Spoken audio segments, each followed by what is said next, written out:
ar-condicionado, né? Entra no ar-condicionado.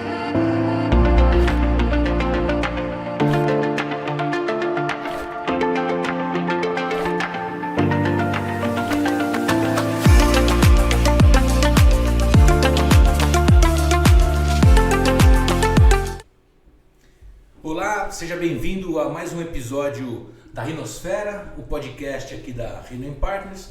Hoje uma dupla de Maurícios aqui, Maurício Nosnica e Maurício Savoia, recebendo duas ilustres visitas, o pessoal da Stars Premium, numa área muito interessante, né, Savoia, que a gente ouve principalmente a gente ouve muitas pessoas do marketing e da área comercial, quando essas áreas estão mais próximas, pedindo esse tipo de ajuda, né? Como é que eu posso motivar o meu time a vender mais? Como é que a gente pode ajudá-los a conhecer melhor o próprio produto que ele está vendendo? Como é que a gente transforma essa equipe numa equipe cada vez mais forte? Uma tremenda ferramenta para o trade, né? Para o marketing, né? Então, Flávio, Gilmar, sejam bem-vindos. Acho que a primeira pergunta para os dois é o seguinte: como é que o marketing de incentivo aparece na vida de vocês, né? Como foi esse caminho até chegar na Stars hoje? Eu era publicitário o dia que fui convidado para ver uma feira de incentivo em Chicago. Eu não tinha ideia, o incentivo é desde o século passado. Bom, nessa viagem, para vocês terem uma ideia, eu trouxe 30 livros sobre o assunto. Aí eu descobri que tinha cadeira em universidades e tal. E entrei aí um ato de extrema coragem, saí da propaganda e lancei a primeira agência de incentivo. Quase que saiu do aeroporto e lançou a agência. Não, você chega todo empolgado, né, com a família e tal. E foi assim que eu comecei. E no Brasil não tinha absolutamente nada sobre isso. De alguma maneira, sempre você precisa incentivar a performance, porém, as ferramentas estão na mão de quem conhece esse assunto. Né? Nós conhecemos pessoas, às vezes falam, pô, você conhece? Não, nós conhecemos pessoas de como motivar, não importa o mercado que ele atua. E muito assim legal. Foi na viagem. Bom, eu já não sou assim. Eu já estava na BMW, na época, tinha acabado de sair da BMW e fui convidado por um amigo para ajudá-lo num projeto, numa agência de incentivo, né, que era uma spin-off da Incentive House, que foi a agência do Gilmar. E nisso, no ajudar, eu acabei me apaixonando pela área, né, de incentivo e relacionamento. Acabei abrindo a minha primeira agência e foi também a primeira vez que a gente começou a montar uma plataforma para gestão de campanhas de incentivo e premiação. Né? Eu vim mais pro lado da tecnologia e daí, depois de vários anos, a gente se conheceu e agora estamos juntos aí na Stars, tocando os incentivos. A plataforma é uma coisa interessante, que a gente fazia um formulário contínuo, não tinha nem Excel. Eu lembro que um dos primeiros clientes foi a IBM. Quando a gente ganhou a conta, eu falei, pô, nós estamos perdidos, né? Como é que eu vou administrar a gestão de uma IBM? Aí eu cheguei, cara, você vai precisar me dar o sistema que você tem. Ele olhou para mim e falou, não tem. Aqueles ATX, lembra? Agora, para muita gente, por incrível que pareça, né, porque a gente acaba conversando sobre diferentes temas, ainda tem muita gente que se atrapalha um pouco. Assim, se fosse para a gente definir em poucas palavras, né, o que é um programa de incentivo? Como é que vocês definem? Eu diria que o incentivo ele complementa toda a cadeia de um produto, né? Porque você faz, seja online, offline, faz toda a campanha, branding e tal, mas aí ele chega no ponto de venda e alguém precisa vender isso. Né? Então eu diria que eu lembro que acho que era o Armando Ferrentini que falava assim, pô, se propaganda é a alma do negócio, incentivo é a arma do negócio. Bom isso. Porque como é autopagável, é quase que impossível que alguém não conheça e não se utilize. Não é? Mas então ela completa todo o ciclo de produto. Em algum momento vai aparecer uma pessoa, seja para te vender, seja para te receber de volta, para ajudá-lo, e é aí que a gente atua. Ou seja, o incentivo está ligado, de certa maneira, a todo o plano de marketing, mas está olhando com esse foco, agora como a gente fala muito em conversão, funil de conversão, né? Estamos ali na última parte do funil mesmo, né? Na parte de conversão em vendas, para que a gente está incentivando o nosso time comercial a vender mais e melhor, é isso? É isso. Isso, e o produto ser mais relevante no ponto de venda, né? E até mesmo treinamento, que antigamente, você hoje tem algumas áreas de produto, uma indústria automobilística que você tem de ensinar o cara, treiná-lo, porque com treinamento ele vende muito mais, ou sabe apresentar melhor o produto. Então você usa também incentivos para isso hoje. Então, ao invés de você mandar para ele uma postilona lá gigante, você transforma aquilo quase que numa competição. Uma atividade lúdica, na verdade, né? Porque você falar com quem você conhece, sabe o perfil, tem de falar de uma forma lúdica, né? Porque o cara que está em vendas ou no atendimento, ele sofre bastante durante o dia. Então você precisa chegar lá e pôr alguma brincadeira no dia a dia dele. Gilmar, deixa eu te fazer uma pergunta. Na verdade, a gente sempre, quando está conversando com as empresas, tudo tem sempre o fator impeditório, vamos dizer assim, né? Tá certo essa palavra? Eu não sei, mas acho que é isso. Impeditivo, desculpa, melhor. Quais são esses desafios que são encontrados nas empresas aí para que a gente implemente uma campanha de incentivo, né? Ou seja, vezes, o que é... Ou o próprio desconhecimento, talvez, como O que isso, é né? importante, na verdade, para se realizar uma campanha de incentivo, né? Uma coisa versus a outra, né? Porque às vezes ele tem lá aquilo que ele pode fazer a campanha e às vezes ele não percebe que tem e a gente tem que ir lá e aculturar ele para que isso se torne uma realidade, né? Eu acho que o maior desafio nosso hoje é o reconhecimento da atividade. Não é? Porque incentivo talvez é uma palavra que nem caiba mais. Agora, eu nunca vi uma geração tão pressionada por resultado e performance. Como agora, né? Como agora, em absolutamente tudo. Então, o incentivo, ele volta a ressaltar como que você faz esse processo. Então, você pega o objetivo e todo ano você tem de mudar. O que você pode manter o nome como uma marca, mas você vai mudando o subtema. Mas a gente pode ter, desde um projeto que acontece e é mantido, mas eu posso atender diferentes tipos de empresa, diferentes empresas, com projetos customizados, né? Sempre acho que o projeto é sempre a cara da necessidade e também a cara daquela empresa, é isso? Sim, sempre que você busca a melhora de algum KPI, né, ou OKR, né, você pode implementar um incentivo, seja na área comercial ou até internamente dentro da empresa.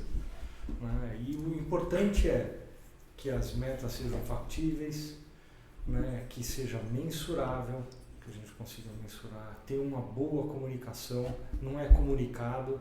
Hoje o que a gente vê é o pessoal, não, mas eu tenho WhatsApp de todo mundo, eu tenho e-mail, eu mando ali. Não, mas isso é comunicado.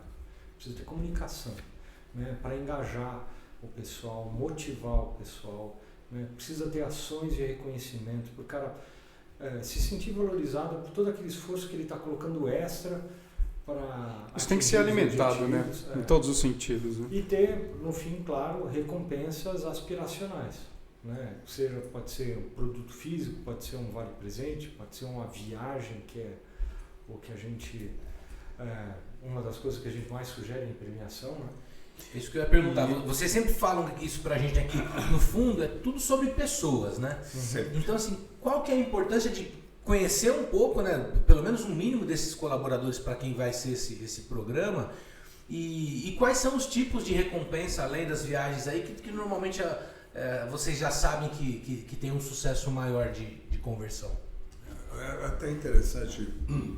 O Flávio vai explicar melhor, mas, por exemplo, nós temos clientes na indústria automotiva. O cara é dono de uma revenda. Se é fora de São Paulo, ele tem mais de uma marca. Como é que você vai sensibilizar esse cara para abraçar e engajar todo o time? Esse caminho aí é só viagens. Existem daquelas viagens que ele não pode comprar. Se a gente olhar as viagens que já foram feitas, é algo que o cara, mesmo que ele queira, com todo o poder econômico, ele não consegue acesso. Tá, alguns momentos fala que a gente dá acesso a desejo, sabe aquele... Eu nunca vou em tal lugar, eu nunca fui, medo de falar Não só inglês. por uma questão de grana até, né? Não, acho que até a logística, né? Logisticamente falando. Não, experiência. Até, Eu lembro que você já contou pra gente uma vez um exemplo aí de uma viagem que vocês deram, que não era bem a viagem, você levou o cara para um centro de... Ele levou para... Andar de jato, né? Nevada, andar com os F-16 da Força Aérea Americana. Como é que foi essa história aí? Lembra isso? Então, foi um desafio, uma indústria automotiva. A cultura de incentivo é muito forte nas empresas multinacionais, principalmente as americanas. Mas, no caso, essa montadora falou, tem um desafio, eu vou fazer 50 anos, eu quero levar os 25 melhores revendedores. Aí você já vê o nível econômico desse cara. E depois o diretor e tal. Aí ele me desafiou, né? Falou, mas olha, tem que ser um negócio criativo. Tem que ser criativo e tem que ser a partir de Vegas. E eu tinha passado por essa experiência uns 2 meses antes. Eu falei, mas você é corajoso? Ele falou, pô, claro, desafiando mesmo. Eu falei, então nós vamos levar os 25 caras no voo do jato supersônico na base aérea de Nevada. Cara, pô, como isso? Eu falei, 21 minutos, né? Claro que de 25 caras, 18 foram, 6 ficaram com medo, né? Algumas mulheres não foi, o marido não foi. Mas esse foi um desafio, quem que vai propor isso? Até porque se eu bater na porta da base, ninguém vai nem abrir a porta para mim, né? Então são algumas coisas, já fizemos todo tipo de experiência que você pode imaginar. Todo destino tem uma atividade de incentivo, uma experiência. E Gilmar, deixa eu te fazer uma pergunta que eu acho que é importante também. Na experiência de vocês, como é que é o prazo da campanha de incentivo? Eu acredito que não deve existir, mas assim, pode existir uma campanha de incentivo que seja contínua? Ou eu trabalho hoje no mercado mais numa campanha estanque lá, que eu tenho um período, eu vou trabalhar de janeiro a junho numa campanha de incentivo, ponto. Ou não, eu quero fazer uma campanha de incentivo que vai durar isso. Vou te contratar para uma campanha de incentivo, onde a gente vai alimentar essa campanha, a gente vai mudar a premiação, existe de tudo aí, é isso? Existe de tudo. Mas hoje no mercado, como é que está funcionando? É um período exato, fechado para se fazer Esse isso? desconhecimento da atividade, o cara fala, bom, eu vou pegar um período para fazer um sprint. Por exemplo, clientes da indústria automotiva. Aí você fala, mas o cara não vai todo dia na revenda para vender? Vai, então por que separa? O que você pode fazer é reservar um período de premiação. Mas a campanha tem que ser contínua, porque as metas mudam todo ano, não é? É dobrar o resultado. E isso tem bastante experiência do Flávio também com o catálogo. Que você pode oferecer, oferece o que você quiser. Porque antigamente, sempre eu brinquei, né? Era a cesta de Natal, o panetone. Hoje não, cada um tem uma necessidade. No começo a gente dava produto, aí o cara falou, puta, minha mulher falou que a cozinha é branca e eu ganhei uma geladeira amarela. Aí, quando vem esse sistema de catálogo que você acumula milha para trocar para o produto, fica muito mais fácil. O cara tem a liberdade, né? A livre escolha do que ele quer ganhar. Ô Flávio, aí acho que então entra um ponto que também já conhecendo o seu perfil aí, a gente sabe que é mais a sua área, né? Como é que a tecnologia vem para transformar tudo isso em possibilidade e também até para ampliar, acho que a relação com esse público, né? Porque vamos pensar que antes da comunicação digital, imagina que tudo isso aí ser feito por papelaria, para cá, para lá. Hoje, essa troca aí que você se referiu, o cara entra num catálogo virtual, ele pode receber mais comunicações. Como é que foi a revolução da tecnologia nessa área de incentivos? Porque antes era tudo feito offline, né? A parte de premiação era catar folderzinho mesmo, um catálogo impresso, toda a comunicação era enviada via carta. Nem era e-mail, era carta, né? Depois começou a entrar os e-mails, mas mesmo ainda tinha a parte offline bem forte. Aí começaram, com o advento da internet, começou a aparecer os hot sites. Mas toda a campanha se criava todo um hot site, né? Então tinha que colocar toda a estrutura de novo, colocar toda a parte visual, montar tudo, fazer... colocar o catálogo, que não era integrado com nenhum player como Magazine, Cenova, Fast Shop, coisas assim, né? E então era um trabalho forte para colocar qualquer campanha no ar, né? E era bem custoso. Daí a gente viu também na época a possibilidade de criar uma plataforma em que você poderia num clique ter toda a estrutura básica da campanha, né? E você subia o layout. Aí depois, em vez disso, você já tinha, clicando no botão, você já tinha as áreas que você podia customizar, então você já tinha pronto, você já contava com as integrações, como por exemplo o Magazine Luiza, como eu falei, uma Fast Shop, então todos os pedidos que eram feitos dentro da plataforma já caíam no sistema do Magazine, o Magazine já cuidava da logística de entrega, já havia troca de informações entre as plataformas para saber como é que estava o status de entrega. E isso ia pontuando. Isso é pontuando. Nisso a gente foi melhorando também as integrações com os sistemas dos nossos clientes para receber todos os dados de performance dos participantes para atualizar do nosso lado qual que era a meta dele, o quanto que ele performou até aquele momento, qual é o percentual de atingimento da meta, mostrava o ranking, né? Às vezes em algumas campanhas a gente tem isso, integração de SSO, quer dizer, a própria empresa tem uma intranet, então o link da campanha já está dentro da própria intranet. Ele clica para entrar no ambiente da campanha, ele já entra logado. Então a tecnologia vai melhorando e hoje com o advento da inteligência artificial, você melhora no atendimento de coisas simples, solicitação de troca, pedir informações sobre a chegada do produto, tirar dúvidas sobre o resgate. Isso você já resolve com a IA e depois ela vai melhorando a oferta de produtos para chamar a atenção do participante a performar.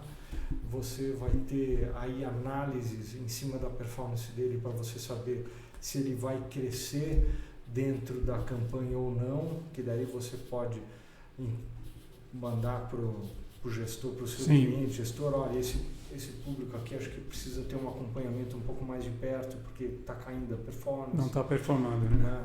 Agora, esses aqui estão crescendo de performance. Então, que tipo de reconhecimento a gente vai fazer para manter o nível de motivação e engajamento alto ainda com esse público? Então, essa é uma pergunta interessante. Ou seja, a gente também não está falando de um projeto que eu plugo ele na tomada e falo, opa, agora ele vai sozinho. Não. Você tem esse acompanhamento e as devidas ações aí durante a execução, né? Você deu esse exemplo, sei lá, de repente você estava perguntando de um trabalho desse a médio e longo prazo. Isso. Vamos dizer que começou, todo mundo ali está animado, no segundo, terceiro mês. Tem que manter motivado. Como é que a gente faz para manter essa manutenção? Como é que a gente comunica hoje? É WhatsApp, é e-mail, o que mais que...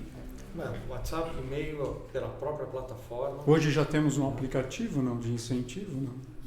Não existe isso. Não, mas na verdade ele é mais criado sob demanda. Tá, mas ele pode ser criado. Ele pode morar na intranet, que eu acho que de certa maneira é uma... Uma coisa interessante sobre premiação, que a nova geração, ela acredita que o melhor prêmio e único é dinheiro. Não é? Quando você olha os motivos pelo qual você sai de uma empresa, o dinheiro não é o principal, o segundo ou terceiro. Você quer clima, né, reconhecimento, possibilidade de carreira ou de ascensão. Então o dinheiro não resolve absolutamente tudo. E tem outra, ele se desfaz, né? Nós também oferecemos crédito por transfer, WhatsApp, etc. Mas o que a gente gosta de elaborar, fala, pô, vou dar um prêmio pro cara. Memorável. Memorável no sentido assim, você pega a tua grana, você nunca pegaria do seu salário para comprar uma TV, sei lá, de 55 polegadas, mas de repente aparece essa oportunidade de você trocar esses pontos por isso. Então por isso que a gente precisa conhecer, quando o Flávio fala, a plataforma não só define o ponto, como define o resgate, aonde o cara trocou, pelo que ele trocou, então você pode começar a perfilar. Pô, os caras do Nordeste gostam disso, os caras do Sul gostam daquilo. Então é extremamente um turning muito fino. Mas quando a gente fala em reconhecer... Certa sintonia da campanha, né? E ela sempre lúdica, não? Olha, a gente prefere, por causa desse conceito de você fazer... De sonho, de... Exato. Sempre tem que ter um tema, né? Tem que ter uma regra de comunicação. Pela experiência de vocês, tem diferença? Às vezes o cara chega, não, eu quero uma coisa meio white label aqui mesmo. Se não tem esse tema, vocês conseguem hoje dizer que o resultado é menor mesmo. O resultado talvez, mas ele não se sustenta ao longo do tempo. Né? Entendi. Tudo tem storytelling. Né? Então, quando você cria uma campanha, você embola um storytelling. E você está falando, tem empresas que fazem incentivo há 30 anos, é uma campanha anual, né? Mas a premiação só ocorre uma vez por ano. Tinha um cliente no Brasil que ele fazia o que ele chamava de educação da revenda. Que você fazia esse ano aqui, eu vou fazer na USP, ano que vem eu vou fazer no INSEAD, esse outro ano em Oxford. Tem um programa contínuo. E aí o cara ganha não só pelo fato de viajar, mas é o fato de estar entre os 20% dos melhores caras daquela marca. Isso que eu ia te perguntar, você falou lá do reconhecimento. Tem alguma coisa que seja intangível, que o cara ainda gosta? Todo mundo vai lembrar de uma coisa boa, mas que quando o McDonald's chegou aqui, as plaquinhas do funcionário do mês, era um negócio que foi super novo pra gente aqui no Brasil, né? Você chegava lá e falava, pô, o cara tá me atendendo aqui, é o cara da... E pra ele, que era um primeiro emprego ali, era interessante. Sim, mas era um reconhecimento, isso né? aí fazia algo com ele. Hoje, pra essa geração que tá pensando em grana, que tá sendo cobrada, o que tem de intangível que a gente pode entregar para esse cara? Um exemplo foi uma campanha que a gente fez para um banco de investimentos, para o pessoal da mesa de operação. Bom, é um público que ganha muito bem. O que você vai dar de prêmio para um cara desse que faça ele realmente se mexer para trazer mais resultados? Sabe o que foi? Um café da manhã com o dono do banco, ele e o cara, só, numa manhã. E como é que vocês chegaram nessa premiação? Por pesquisa? O fato que ele falou, quando você vê o perfil do cara, pô, dinheiro eu não posso dar. Viagem talvez ou não, mas aí você bola alguma coisa. Eu já fiz para uma revista no Brasil muito forte, que o cara dava o prêmio qual que era? Sentar na mesa de redação de uma revista que fecha toda quinta-feira. O cara saber como é que fecha a revista que eu acompanho, como é que é a capa, como é que se define o assunto. É um prêmio intangível, que é priceless, né? É o que você falou, né? A gente tem que, acho que esse é uma coisa importante, né? A gente está falando de pessoas e cada uma aí vai ter um perfil, né? Acho que esse perfil de sentar ali na revista talvez tenha para um profissional que fala assim, mas qual a graça disso, né? Mas você pega um profissional que vivencia esse universo, pro cara é sempre uma coisa muito bacana. No caso dessa revista era levar as agências, né? Porque concorda? A curiosidade de saber como é que você define a principal manchete de uma revista. Qual vai ser a foto da capa? Levar o cara, dar uma volta com o piloto de teste de uma montadora, né? Isso a gente acabou de oferecer para o cliente, que é a Fórmula Indy. Você vai num biposto. Pô, isso aí não tem. Quilômetros. Não tem. Não. Então esses prêmios, o curioso é que essa indústria é tão forte que ela tem, em qualquer país do mundo você vai encontrar uma experiência de incentivo, porque o ticket médio é alto, né? E você tem de provar uma experiência para esse cara. Então a gente define pelo perfil, fala, pô, café da manhã com o presidente, mas até porque esses caras de mesa de investimento, o presidente é um ídolo pro cara, né? O cara começou, startou a empresa, decolou. Então a gente define pelo padrão dos caras. A gente sempre faz pesquisa, um diagnóstico hoje, né, para saber como é que foi as campanhas anteriores, se ele tem prêmio, que ele sente falta, e aí a gente elabora um projeto. Bom, a gente está chegando à conclusão aqui que é a importância, né, da campanha de incentivo, né? Tanto para o público final aí como para o público do trade aí, né, da empresa, em público interno, acho que é uma ferramenta. Hoje eu diria que, falando aí das metas, né, dos gols aí que todo mundo tem que fazer, né? Acho que deveria ser muito considerado isso dentro de uma solução. E a parte mais delicada, né? A gente que tá mais acostumado a trabalhar com a visão geral da comunicação, desde lá de cima da campanha institucional, gera o lead. Eu acho que essa é a parte que todas as empresas, no final das contas, se o cara pudesse cortar a boca do funil lá e só trabalhar para vendas, é óbvio que ele querer fazer. Mas quando a gente olha para esse processo como um todo, sem dúvida que vocês são um acelerador do trabalho, de todo o trabalho de marketing e comunicação, né? É isso mesmo. Um acelerador mesmo. Porque as empresas não mudam, né? Eu falo que mudaram os nomes das atividades e titulação de cargo. Os títulos, né? Porque se você vende muito, o cara falou, a meta era baixa. Se você não atinge, pô, o time está fraco. Esse desafio é eterno. E hoje, as empresas, assim, a gente está acostumado a falar com clientes de médio e grande porte, não sei se isso acontece em todas. Todo mundo tem um bom sistema de comunicação interno, ou pode ser que na hora de implementar o projeto você inclusive ajude essa marca a enxergar e falar, poxa, nós temos aqui um problema de comunicação interna, né? Eu não consigo... Por isso que a gente fala comunicado, né? A mesma coisa que você vê o classificado no jornal, que antigamente era nobre, hoje você não vai para essa página. Então o fato de ter um tema faz com que você acompanhe. E depois da pandemia também, há uma necessidade de você aproximar a liderança do time, né? Porque alguns estão só híbridos, outros estão anywhere office, tem outros que é presencial. nunca teve um desafio como esse. Antigamente você chegava na empresa e estava todo mundo lá. Hoje você não sabe quem que está, quando vai estar, e ele tem a liberdade de escolher o dia. Então, isso tudo, por isso que a gente tem que tornar um tema interessante, porque senão é um comunicado. Entendi. E também as equipes remotas, né? Acho que esse é um outro ponto. Tem muita equipe que Sim. às vezes trabalha com venda e não está nem num ponto fixo. Está visitando o cliente, um distribuidor que visite outros pontos de venda. Bom, um dia desse, uma reunião, uma vice-presidente de um banco, estava com 3 funcionários da área dela. Aí no meio da reunião eu falei, escuta, vocês não se conhecem? Ela falou, não, todo mundo tinha sido contratado online. Então como é que você vai liderar um time se você não está perto? É um desafio que nunca teve na história. Você falava aí sobre, eu até te interrompi, desculpa, falando sobre normalmente a importância das metas também, né? Porque se você der uma meta muito alta, o cara não alcança e gera uma frustração. Por outro lado, se você der uma meta muito baixa, também o cara, aquilo fica tão fácil que perde um pouco. Essa parte na definição de metas também é algo importante para tomar cuidado, né? A gente dá muito palpite nisso, né? Como ele estava falando, que o cliente às vezes tem que formar. É a mesma coisa que chegar para mim e me dar uma sapatilha e um número para correr uma maratona. Eu nem largo, porque eu não sou maratonista. Então, quando você define a campanha com um número exageradamente alto, o cara já desiste e fala, nem vou participar porque eu não vou ganhar.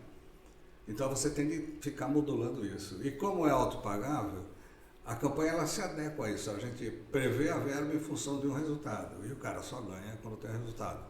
Então, é liquidez total para o cliente. Então, além de manter o funcionário, ele também consegue autopagar toda a campanha. E Gilmar, Flávio, tirando um pouquinho o assunto tecnologia, né, que acho que isso é importante, tendências para esse mercado, não?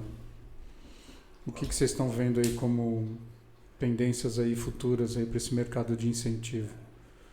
Ou a tendência é sempre em cima da premiação, né?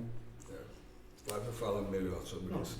Você tem a parte de tecnologia, né, mais personalização dentro das plataformas, né, maior uso de inteligência artificial justamente por conta disso, né. Tem a parte da premiação, que essa sempre vai estar como um dos pontos principais da campanha de incentivo, e as ações de reconhecimento, né. Essa às vezes até é mais importante até do que a premiação.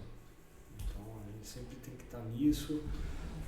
Uma coisa que tinha no passado e por conta da pandemia diminuiu muito, e eu vejo que é uma necessidade da gente voltar, seriam os eventos para lançar uma campanha de incentivo, né? E os eventos de celebração, de fechar uma campanha de incentivo. Estamos abrindo e estamos aqui de fato entregando aquilo que a gente prometeu lá atrás, né? É isso aí. De celebrar, de reconhecer o pessoal, né? Isso é muito importante. É a mesma coisa, eu nunca vi o ganhador da loteria, por exemplo. Você tem que mostrar isso daí, né? Então, essa é a importância que você vai adquirir, a personalização que você consegue. E o Flávio falou bem, o nosso negócio não é prêmio, é reconhecer. E sempre o exemplo de incentivos foi criado a partir da inspiração de um jogo olímpico. Não é que você tem o coach do lado de fora, ele não pode entrar dentro, você cobra toda hora a performance, e aí quando o cara ganha, ontem mesmo eu estava no clube e estava vendo o time ganhando lá um campeonato de futebol feminino, aí você tem o pódio. O pódio é um negócio que os gregos inventavam, você tinha que ficar no mínimo 1,30 m acima da população comum. Você tem a mídia, né, que hoje, Isaquias, quem sabia quem era? Sim. Aí vem a medalha, que por sua vez não tem um valor fiduciário, porque você vai guardar aquilo, não é? Você não vai sair vendendo. Então, é nisso que a gente trabalha, reconhecimento. Se a gente pudesse embalar toda a premiação, ela se torna mais própria, é uma conquista do cara. E ela é só individual ou ela é coletiva também? Tem os dois modelos, mas sempre é time, porque o diretor ganha se o time bate a meta, o gerente da sua equipe. Na verdade, essa tua pergunta é assim, tem também família, né? Que às vezes também não é só o cara que ganha, não, né? Coisas, né? Ganha a esposa ou vice-versa, ganha o marido também, aí existe um incentivo lá dentro de casa também, né? E aí, vendeu hoje? Não. Tem um prêmio legal aqui que eu quero viajar para Miami, né? E quando chega uma mensagem já falei conosco da campanha, que é a esposa falando, olha, eu resgatei tais prêmios aqui no perfil do meu marido, porque ele ganhou tal pontuação. Você vê que quem controla o resgate é ela. Tem um chefe dentro de casa também, né? Para ver se atingiu a meta, né? Mas essas campanhas estão no ar. Eu acho ótimo isso, é porque sensacional. A mulher do cara chega e fala, quer dizer que a mulher do Maurício vai nessa viagem e você não vai ganhar? Então é uma cobrança muito forte, né? E é uma cobrança sadia até, né? Porque... Eu acho que a atividade nossa profissional, em algum momento a gente é muito solitário, né? Que você chega em casa, pô, fechei esse negócio, a pessoa olha... Então você tem que participar. Até a turma entender, né, o que a gente faz, né? Então, aí quando você premia, por exemplo, eu já fiz coisas que, talvez um dos maiores prêmios, que era, na hora que anunciava, o presidente da empresa anunciava o ganhador, uma empresa francesa, quando o cara subia, falava, só um minutinho, acendia a luz, vinha a mulher e os filhos do cara. Os caras desabavam a chorar. Não é porque chega em casa, o filho vai falar. Esse é um ganho. Novamente lidando com pessoas, né? Com a motivação de todos eles. E uma coisa que a gente não falou são os tipos de mecânica de incentivo, de premiação. Porque a mais comum que a gente mais vê é de competição. Né? Os 3 primeiros, 5 primeiros ganham, os 10 primeiros ganham, mas esse tipo de mecânica privilegia os top performers, né? Que são entre 10 a 15% da força de venda lá da empresa. Normalmente até automotivados, né? Os caras já correm atrás das metas normalmente. E daí você tem um universo que precisa de um certo estímulo para poder entregar os resultados e conseguem trazer os resultados maiores do que os top performers, porque eles têm uma margem de crescimento muito maior. Né? Então a gente aplica também a mecânica de superação. Entendeu? O cara vai competir contra o histórico dele. Então a gente vai analisar qual foi o histórico de venda deles no período X. Tua meta agora vai ser essa aqui. E é ali onde está o maior potencial de ganho para a empresa. Né? E de transformar um vendedor mediano num top performance e naquele fraco no mediano. É isso que a gente faz com que a campanha empurre todo mundo. E acaba sendo mais democrática também, né? Aí faz sentido, acho que para todo mundo. E não faz só sentido para o comercial, que a gente sempre pensa em incentivo comercial. Às vezes no comercial uma coisa muito específica. Tem uma rede de rádio e TV em que a campanha era inspirada para diminuir o desconto médio. Para você pôr um grid diferente, produtos diferentes, né? Porque tem uma zona de conforto do cara que é fazer aquilo que é mais fácil e mais vendável, mais entendível. Na hora que você coloca um desafio, muda totalmente a atenção dele. E acho que tem uma coisa pessoal também, né? Disso que você está falando, né? A pessoa também se sente motivada, né? Ela consegue ver a performance dela, né? Exato. Como pessoa profissional ali trabalhando, né? Hoje eu vendia 10, eu estou vendendo 15 agora, né? Quer dizer, eu sou capaz de vender mais do que eu vendia. E a gente às vezes... Tudo bem que por um incentivo aí, né? Empurrado por um incentivo, mas... Por isso que a gente usa... Tá gerando uma coisa legal para ela pessoalmente, tá gerando bons resultados para a empresa, né? Para a companhia, quer dizer, eu acho que é tudo favorável, né? A gente utiliza o recurso como se fosse uma Olimpíadas, que você tem... Essa Olimpíada, acho que foram 26 recordes batidos. O que era teto vira piso para a próxima. Aí eu brinco que toda a Olimpíada tem milênios, né? Tem gente chegando. Né? Então, essa busca pela performance contínua, que é exigido da empresa hoje no mercado, você leva também para o seu time. Né? Como é que eu vou superar? Então, aquilo, você fica olhando do lado, tem concorrente, você sai mais na frente, a hora que você se poupa. Mas sempre tendo de vista quem está competindo com você. E eu tenho a impressão também que a gente às vezes esquece do valor da informação, né? Porque mais do que simplesmente o cara entra lá para ver quanto ele vendeu, que é uma coisa às vezes que ele já sabe, eu gosto também quando o plano de incentivo traz um suporte ali, apoio, né? Porque às vezes o vendedor tem essa maneira de achar que ele já sabe o todo, eu já sei como fazer, e às vezes você vai dando dicas ali durante o programa, você fala, olha, você já pensou que você pode vender assim, que você pode vender outros, e por mais que isso pareça ser meio óbvio, né? Quando a gente fala com empresas aí que tem uma equipe comercial muito grande, Cara, se você tem 10% da equipe que não está bem informada, poxa, corrigir esse tipo de informação representa um ganho. Todo mundo precisa estar no mesmo nível de informação, pelo menos, né? Para competir de igualdade, né? O desafio do trade qual é? A minha marca disputa. Eu brinco de vez em quando usava a metáfora. Imagina se você é um produto, uma Coca-Cola entrando no supermercado. Aí você entra e tem todos os seus concorrentes expostos. E o cara que vende para você, o que te atende, não é teu funcionário. Né? Então você tem uma quebra de liderança que você tem de recuperar através de incentivos. Né? Porque o cara disputa, né? Você vai comprar uma TV, você tem 5, 6 marcas. Cada um com um speech diferente, com uma abordagem diferente. Então a atividade de incentivo aí nesse caso é fundamental para o cara. Gente, para finalizar aí, né, agradecendo já a presença de vocês, do meu companheiro aqui, o Savoia, que estava comigo, o que vocês deixam aí como então uma empresa que de repente ouviu esse papo e fala assim, puxa, eu queria começar. Por onde começa? Qual é o primeiro... Como é que essa empresa pode colocar na prática uma ação dessa? Uma ligação. Incentive. Não, eu acho que a maior curiosidade é normal o cara chegar. Não sei se numa indústria cabe incentivo. Eu sou muito pequeno para incentivo. Cai para todo mundo. Se você tem um desafio, você precisa de uma... Ela pode ser moldada, né? Para todo tamanho de empresa. Então podemos convidar você aí que está assistindo a esse podcast, esse episódio, tendo interesse, querendo conhecer a turma da Stars, pode falar com a gente via os nossos canais aqui do próprio podcast, ou quais são os contatos aí da Stars Premium? O nosso site, www.starspremium.com.br, e também tem LinkedIn, tem Facebook. E eu queria agradecer a oportunidade, porque eu acho que essa iniciativa da Rhino Partners vem num bom momento, né? Que você não tem mais organizações que vai expandindo em novas áreas. Hoje é Colab. Sim. E a iniciativa que vocês tiveram é fantástica, brilhante. A gente que agradece de ter parceiros como vocês aí, com tanta experiência, né? E podendo construir junto conosco uma entrega muito mais profunda. Sim. Se a gente estivesse sozinho construindo isso, sem dúvida nenhuma que a gente... Novas coisas acontecendo pela frente aí, né? É isso aí. Então é isso. Muito obrigado, Flávio. Obrigado, Gilmar. Obrigado, pessoal. Obrigado.